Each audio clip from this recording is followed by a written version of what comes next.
இந்த புத்தாண்டின் பெரும்பகுதி நாட்கள் 2ஆம் இடத்தில் இருக்கக்கூடிய சனியை உச்சகுரு பார்க்க போகின்ற காரணத்தினால் எதிலும் பணவரவுகள் இருக்கக்கூடிய தன்மைகள் உண்டு.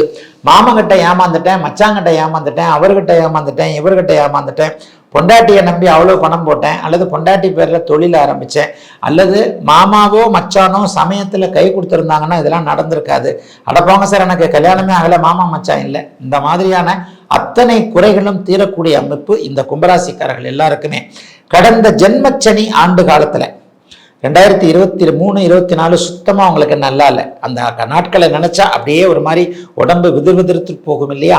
அந்த காலகட்டங்கள் இனிமேல் திரும்ப வரவே வராது. அந்த காலகட்டங்களில் இழந்த பேரு, இழந்த பணத்தை திரும்ப சம்பாதிக்க முடியும் என்கின்ற நம்பிக்கை கொடுக்கக்கூடிய புத்தாண்டாக அமைஞ்சிருக்குங்க 2026 தமிழ் புத்தாண்டு.